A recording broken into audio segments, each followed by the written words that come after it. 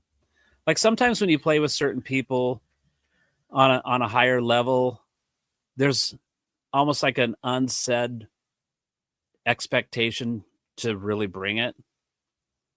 And so, well, let's say, for example, Mary, if you were going to come, if David Foster was here sitting in the control room and you were in here going to sing, would your whole attitude change? Yeah, I'd be terrified. I'm not asking you to be terrified, but you would probably listen to what he had to say. Oh, yeah. You would probably absorb everything that he was telling you to do. Mm-hmm. And you would really strive to do that, even if it went against what your muscle memory was, or your intuition, sure.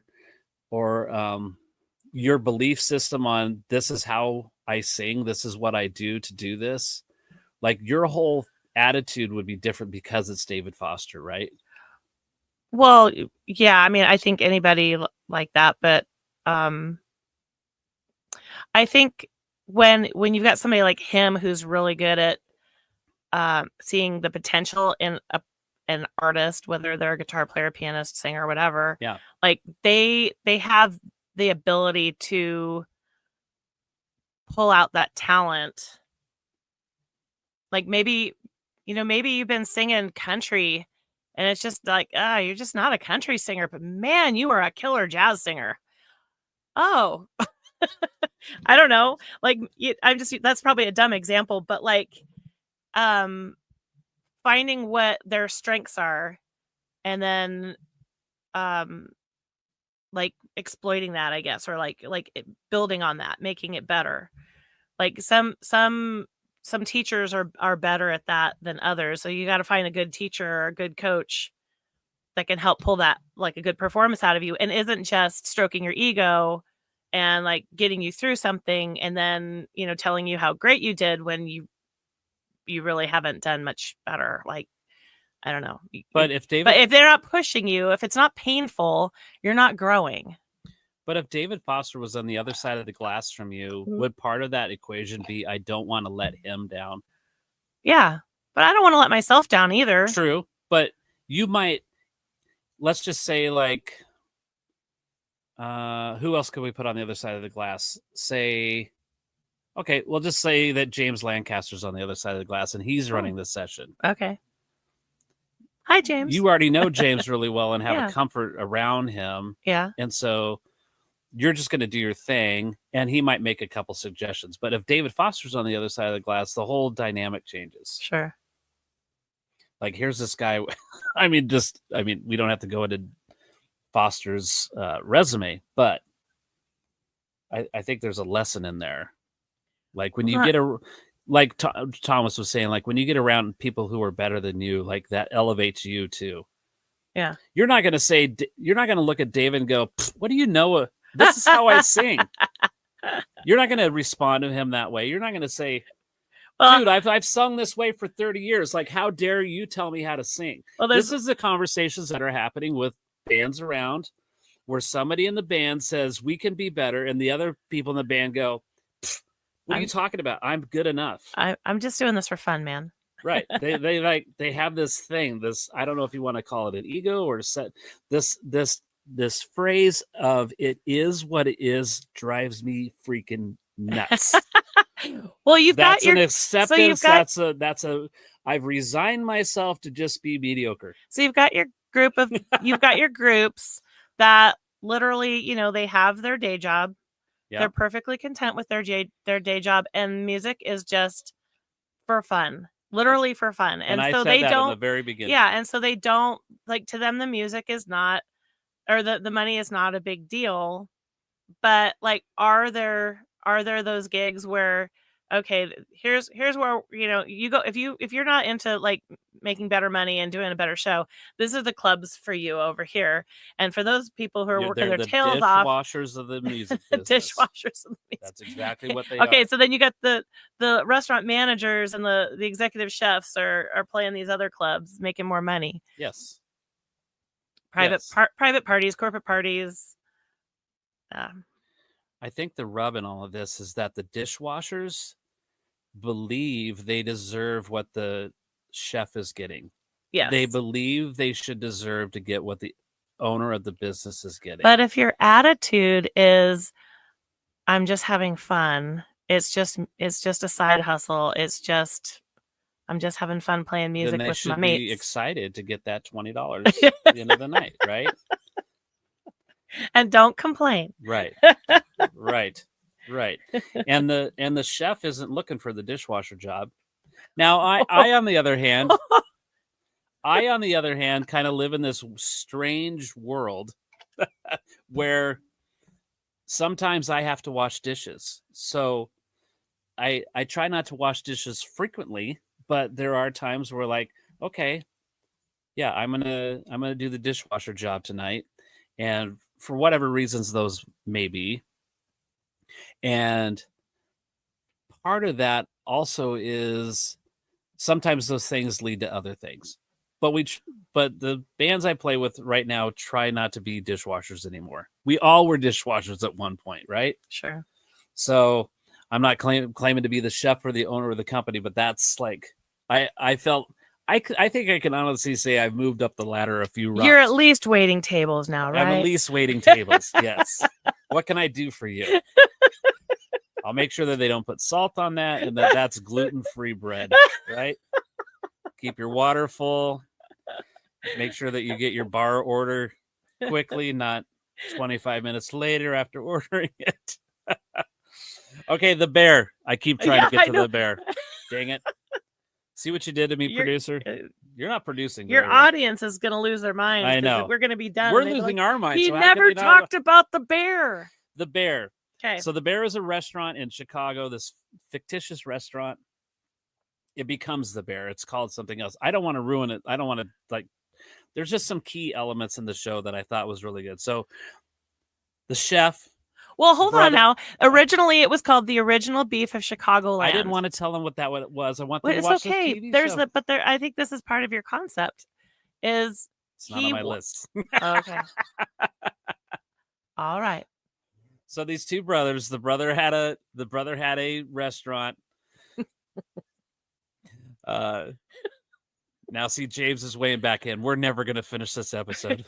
And look at Thomas. See this? I can't keep up. Ken Mansfield, great show. Thank you, Ken.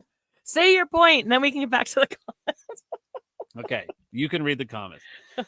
Okay, so a brother owned a restaurant. He ended up dying, but he had all these friends and employees that worked at this restaurant. Well, the brother came back from New York, really highly respected chef, like one of the best in the world, and he comes and takes over his brother's restaurant. And he sees all of this lack of discipline, this lack of direction, this lack of respect, total chaos. Now, I will tell you that chaos exists through the whole thing. I got like weird anxiety watching the show. I'm just like wanting to like tell everybody just to shut up. Yeah, stop fighting. Like you guys are wasting so much time. But when the brother comes, he's like he said, he's looking at all this this garbage that's happening, and this chaos and lack of direction mixed in with this is the way that we've always done it. So we don't want to do anything different. We're not willing to take direction. We're not willing to learn. They're stuck or they're set in their ways. It was like I was mentioning, like if Mary was on the other side of the glass from David Foster, there's no way that she would say, well, I've always done it this way. So like, how dare you like tell me something different, which is what was happening in this TV show. And there are people that would do it. Right. And so one of the first things that the chef did, his name's Carmen, is he demands everybody to call each other chef. Yes, chef. Can I please have you do this? Thank you, chef. Like this. And people were like going against this whole idea initially. And one of the guys who was kind of the manager was like really dismissive and like, I don't see the point. And he said, the point is it's a sign of respect. Like you're going to respect the people that you're working with, and then you're going to respect yourself, so that you always are going to have this, he started injecting this mindset of saying yes, chef, to everything. Mm-hmm. And there was this resistance to it at first, but once they started saying it, it became kind of habit. And one of the employees was like, she didn't want to say chef, so she said Jeff instead, as like kind of like this little jab. And over the period of the seasons, she finally realized this respect thing and started calling him chef. And so that was like a turning point in the show. But the other part was like he made everybody wear a uniform. They all wore the same uniform. They weren't going to be lackadaisical in their appearance anymore. And I thought, well, how does that work with the band? Like, does the band have a look? Is there something back to the shoes and flip-flops, right? So Bart Roby says the way you do anything is the way you do everything. If you're the dishwasher, wash the bloop out of that dishes, you'll level up. Yep. Yeah, for sure. The way you do anything is the way you do everything. And that's exactly what was happening in the show The Bear, was creating a way of doing everything. So everybody had to wear the same uniform. And at first they were resistant to that too. Like, think of anybody in uniform, like you look at them different. If you have a friend that's a police officer and you're hanging out with your friend that's the police officer at a backyard barbecue, and they're in shorts and a tank top and they're having a beer and having a good time, you look at them differently. But once they're in the police uniform, like their whole being changes. Like there's this respect for this friend in this uniform, right? He's got his badge, he's got his bulletproof vest on, he's got all his tools, right? He's got his gun on his side, he's driving the car, and the car is like clean, right? There's a whole system to that.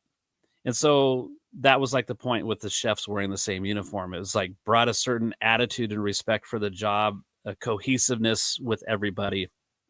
And then they're all calling each other chef, right? And it was like the small details matter. It develops a system and a way of doing things, which exactly backs up what Bart just said. Like the way you do anything is the way you do everything. Mm-hmm. So as they were working through all of this stuff, I was just like, how does this associate to being in a band? And I really am just like right now stuck on what Bart just said, that how you do anything is how you do everything. It's so important. Like we've talked about in the drum corps world, where when the battery takes off their instrument, they're all lined up. Yeah, and then their harnesses are all lined up, and their water bottles are all lined up, and the handles on the water jugs, and the handles on the horn cases, everything is lined up. There's a system to that, right? Does that make them play the instrument better? Not directly, but it puts you in this attitude of like, there's a system in place. There's a standard. Right? There's a standard set. And just like Bart said, the way you do anything is the way you do everything. I love that.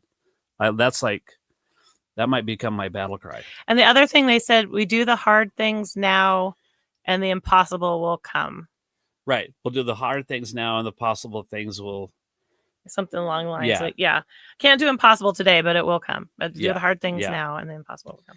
So in this restaurant business, they wanted to remodel the restaurant and make it a destination point. So they really had to create an inviting environment. And so they had to get an investor involved to fund all of this stuff, to make it happen with a plan on how they were going to repay this debt and how that they were going to be profitable. And I mean, there's a whole drama to all of that, right?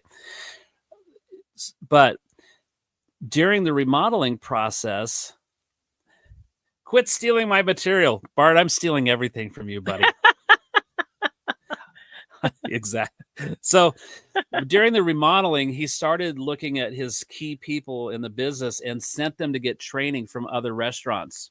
One of them went to Copenhagen. Is that right? Yeah. To learn to be a better pastry chef. Yep. He sent one of the main guys to one of the other. It was the top restaurant in Chicago. And guess what he had to do when he first got there? It was even below washing dishes. He had to polish the forks and the spoons. No, it was just the forks. Well, you do forks for a week, and then it was David, you got stick there. I want to see stick it. Oh, geez. We'll be doing that drawing here in a few minutes for the sticks. So make sure David Schoen's in the drawing there, Mrs. Producer. Yep. Done. So this one guy had to go polish forks, and he felt like it was so beneath him to have to do that. Well, and he wanted to learn all the other stuff that was more interesting. Right. And so in this exchange of things, like after like 3 or 4 days of polishing forks, he just blew up on the guy that was in charge of him to get training. And he pulled him outside in the alley. Yeah. And said, everything's important. Like, we have a reputation to maintain as a restaurant, and we're going to do this, and you're going to do your job, because to us, every single day is the Super Bowl. Yeah. And it being the most expensive joint in the city, but probably even one of them in the country, he said people will spend the year saving up money, to go to this restaurant. So you can't be subpar. You have to be over the top awesome. Yeah. You can't have a smudge on the plate. Nope. No smudges. No smudges. I don't want to tell you the whole. It was a great scene. Yeah. It was a really, really great scene. One of the best scenes in the whole series. So one of the chefs in the show had been there for a long time, and she knew how to do stuff, but she was an older woman. And she was one also that was really resistant to learning new stuff, especially when it came from somebody who was younger than her. Mm-hmm. And I think we all probably, our nature is like when somebody's telling you how to do something and you look at yourself like, I already have all this experience doing this thing. And then this person that comes in that's much younger than me says, no, do it this way.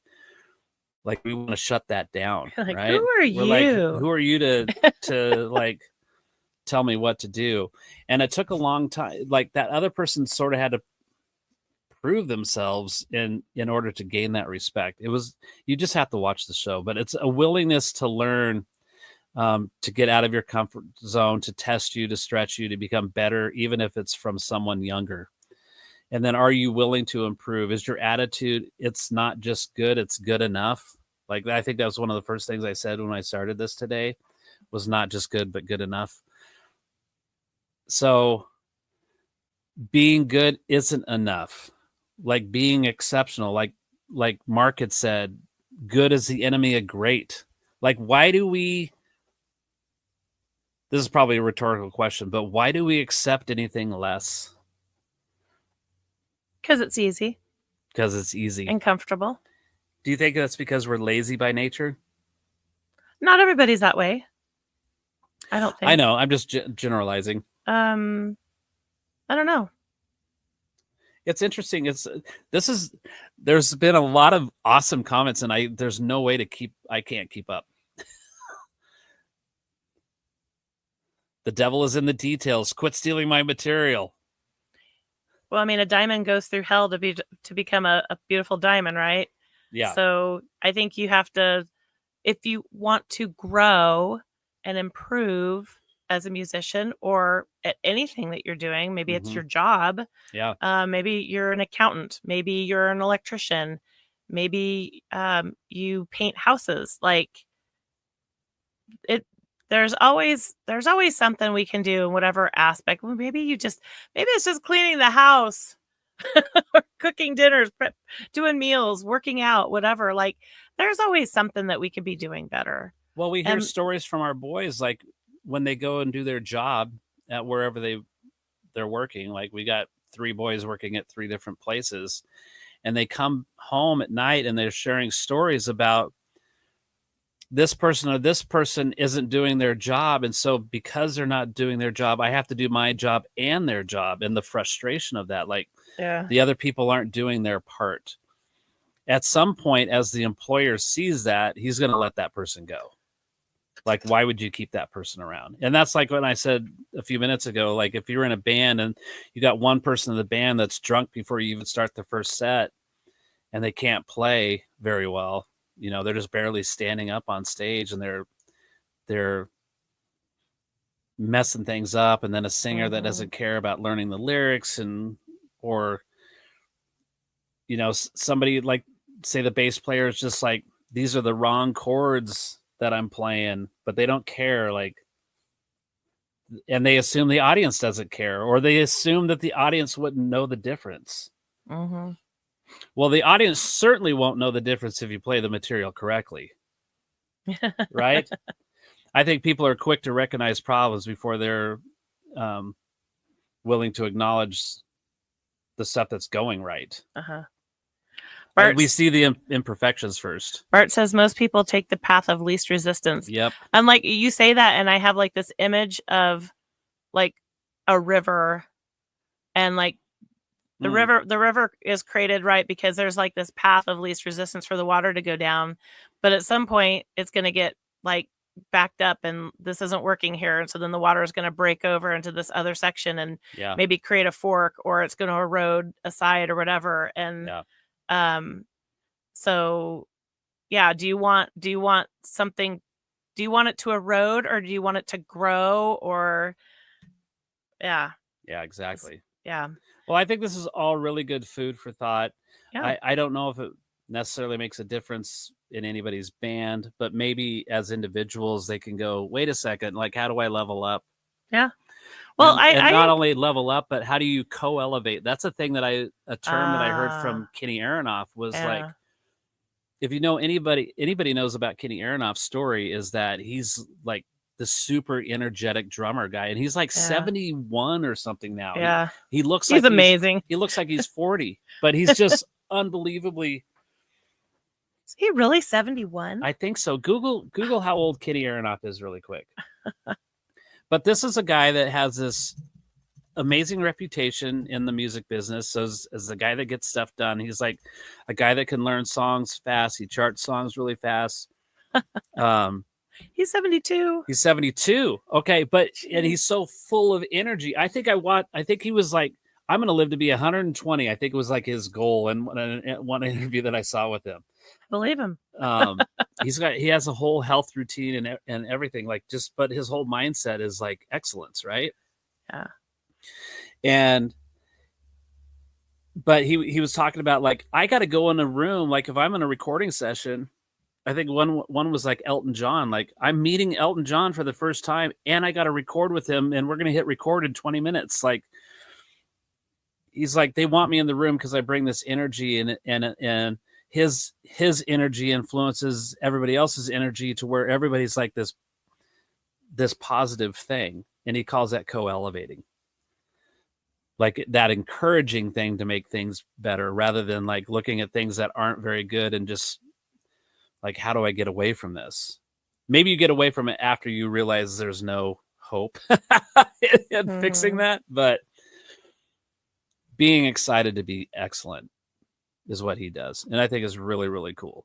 Okay. One other shift in subject really quick, and then we're going to raffle off Chip Ritter's drumsticks. Do you have names in the bucket there, producer? Do. All right, cool. This is your last chance to get in. So if you want to win a pair of Chip Ritter drumsticks, and look at that autograph right there. Oh, is it upside down? It's upside down. Sorry. Boom. Oh, that looks Chip better. Ritter right there. All you got to do in the comments is put stick it, because I'm helping Chip promote his fundraiser thing for breast cancer. Can stick it. And speaking of which, like I told at the beginning of the episode, let's switch over to Chip's website. So is there like a bottom line here, like a summary of? Oh, good point. Good point. Maybe you can or help we me just with leave that. him hanging. There's Colby D's, Mary. He just put stick it in the comments. Oh, okay. It hasn't shown up yet. Yep, I see it. Okay. Bart Robley, stick it. So what do I got to do? What do you got to do? Yeah, what do I got to do? Where being good isn't enough? Yeah. First of all, look at yourself seriously in the mirror and ask yourself, are you doing everything to be great? Do you want to be great? Because if you don't want to be great, then find a mentor of some sort. Gold right there. Find a mentor. That's what I had to do. I needed people in my life, because the people that were around me, I didn't feel like either they knew the answers for what I needed to do, or there was that resignation of like, it's impossible to do this, so stop kidding yourself kind of attitude. By the way, if the person you seek out says, no, man, you're killing it, you're doing a great job, that's probably not the mentor you need. Nope, it's not. And here's a little plug for my buddy Bart. Honest. Here's a little plug for my buddy Bart Robley. Bart has a book out called Drum Up Your Business. Oh. It's determination. Can't think of R. U is understanding, and M is mentorship, I believe. Bart, I think I'm right on that. If you guys want to check it out, go to bartrobley.com. You'll find information there. But it's sort of a blueprint on a how-to in the music business. And you can take Bart's blueprint and find somebody near you that can mentor you. It's really, really, I think it's really, really important, especially if you have any aspirations in the music business to level up and be better, because being good isn't enough. But you need to have the attitude of, you might hear something that you don't like. Relationships is the art. Thanks, Bart. And you might get feedback that you don't like. It might sting a little bit, and that's okay. Yeah. You need to just look at it as, okay, so what do I got to do to make this better? As a drum teacher, I experienced this where I'll have a drummer come into the studio to start taking lessons, and they might have a pretty good skill set already, or they might have a good resume of shows that they've played and stuff that they've done. Mm-hmm. And I'm sure Bart and Chip have experienced this, and James Harrison, where they come in and you're thinking like, how can I help this person that already has this? And they sit down and they start playing, and you observe how they're playing, maybe their technique, how stuff's set up, or maybe even their general attitude towards something. And you strip it back to bare bones and say, we're going to rebuild you. Mm-hmm. Now, sometimes that person might initially go, what? I already know how to play me? These. Right? I know how to play a paradiddle. Right. And so in that moment, that person might just feel like you've just really knocked him down. But once you get over that, if they stay with you and they become better because you've brought these other things to their attention, they go, right? Mm-hmm. And I think that's what's really great about the community with Drummers Education Connection. My friends Bart and Rick and Chip and Jeremy, those are 4 people that came into my life that I can lean on, and we can have phone conversations, and we can bounce these different ideas off each other. And I've had many conversations with Bart and Rick where, and Chip. Jeremy's the only one I really don't talk to that much, but every one of those guys have told me stuff along the way that just like was super eye-opening, where I went, wow, right? It's like, so those are my mentors. And James Harrison is a mentor. Oh, yeah. Some of my best friends are my mentors. And Matt Starr. Matt Starr, yeah. Yeah. So it's all good stuff. That co-elevate thing, like, hopefully that inspires you to want to be better. All right, we're going to get to this drawing here in 1 second. But I saw Gary Tackett put in the comments that Rush is going to tour. Yay! Rush being my favorite band of all time. This tattoo that's on my arm in this treble clef. I have the notes written out and tattooed on my arm to the chorus to Time Stands Still by Rush, my favorite song of all time. And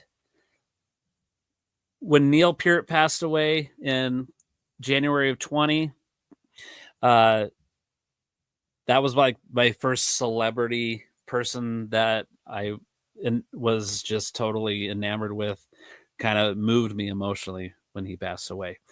And so yesterday I started getting some of these text messages saying that Rush was going to tour again, and they got the drummer Annika Niles to play drums, and she's amazing. Mm-hmm.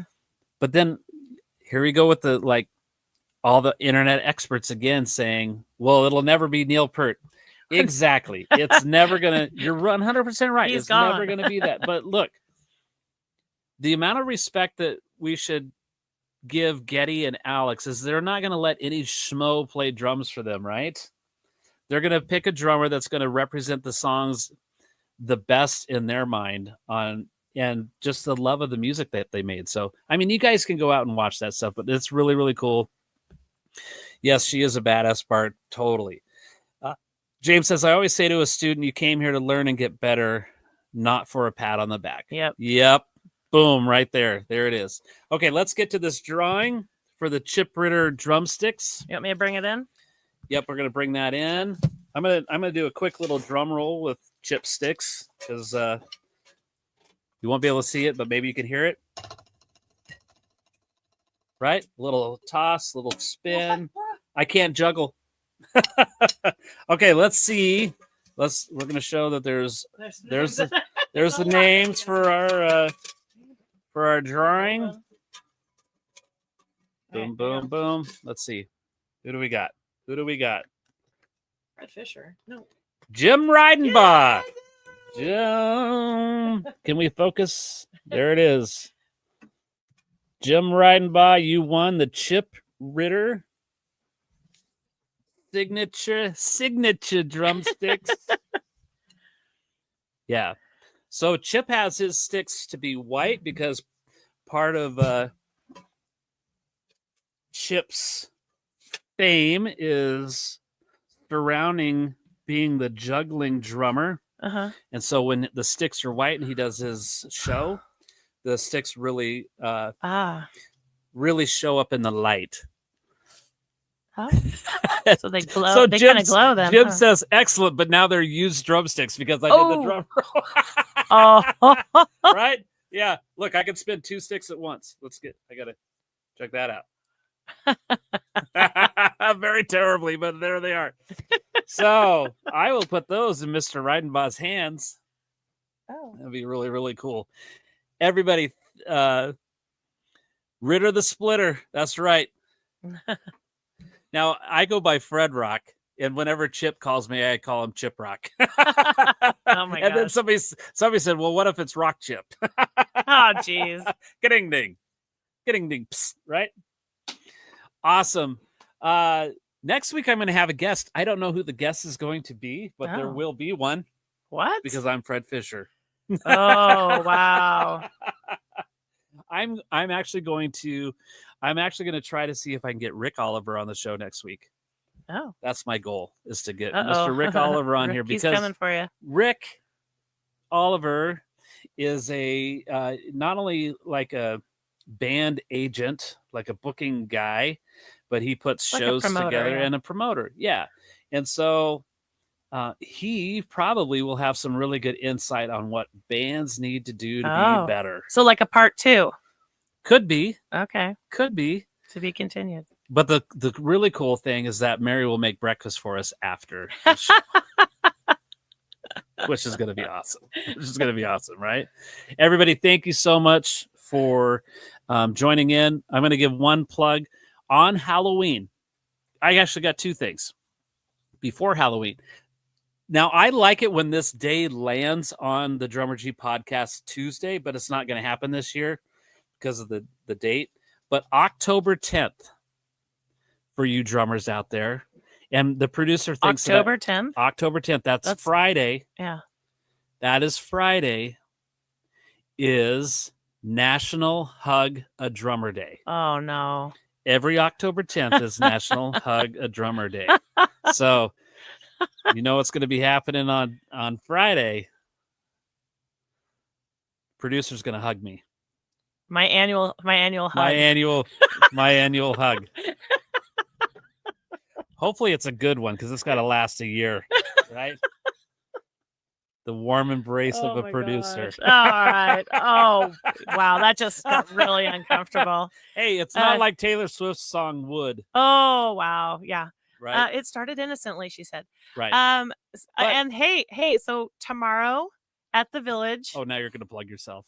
I'm plugging an event, the Faces of Hope. Okay. Faces of Hope, their big fundraiser with the Witches Night Out mm-hmm.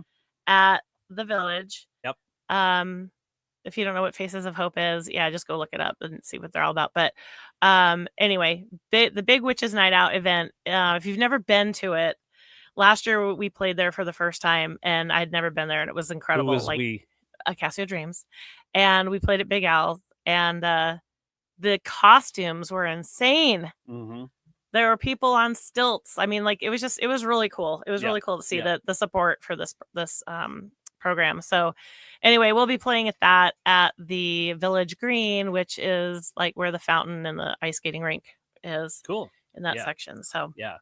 I unfortunately will not be there. I will be rehearsing with Mr. Gary Tackett for the Crossroads Eric Clapton tribute show happening on November 13th at the Sapphire Room, which my understanding is like at least this was like a week ago. There was only 4 tickets left. So wow, it could be sold out already. Uh-oh, does that mean I can't go? Well, oh wait, maybe I already have a ticket. I think Gary will make a special exception for the producer. However, okay, he says sold out, so you may be out of luck, Mary Fisher. Well, you know what? I'll just hang out in the lobby and then just walk in after they start playing. Yeah, you could do that. I will also say, and I'm going to talk about this over the next couple of weeks, that on October 31st on Halloween, there will be a special episode of Drummers Education Connection happening.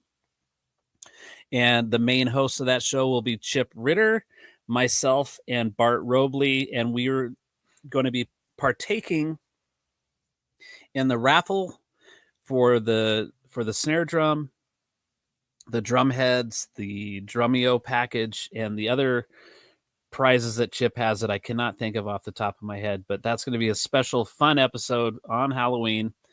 And so I'll be pumping that baby too. All right, everybody, thank you so much for hanging out. Producer, you were great. Thanks for all your input. When I saw Big J on Friday, our local radio personality celebrity, he loved the fact that we got the producer a microphone and that she could be more involved with the show. And I think people just really enjoy, Mary is the big deal in the house. Am I? You are. I thought it was Jude. Oh, well, it felt like for a while that I was like the thing of the house, and then Mary got popular, and so she's kind of, but Jude has kind of been our little sidekick. He's been like in social media land since like when you were giving since I was pregnant with him. Yeah. Robbie, love the podcast. Got me wanting more. Thanks. You are so welcome. So, Robbie, I don't know if I've ever seen you on here before, but we are on every Tuesday morning at 7 a.m. Mountain Standard Time. So wherever you are, you could do the math. I guess that would be 6 a.m. for Pacific, and that's 9 a.m. Eastern. And Chip Ritter says, thanks, everybody. Thanks, Fred. What a great birthday present for Chip. Is it your birthday? What? How did I not know this? Facebook hasn't told us yet? What? Oh, man, Chip.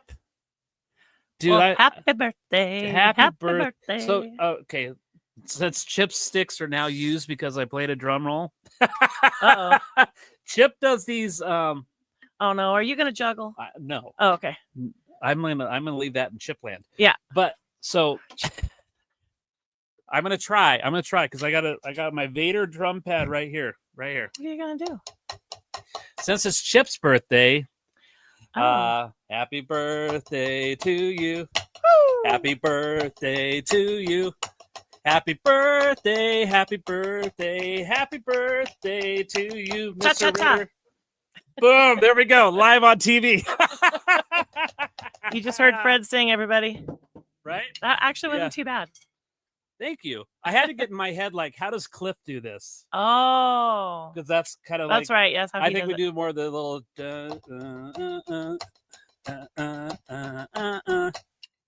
something along those lines.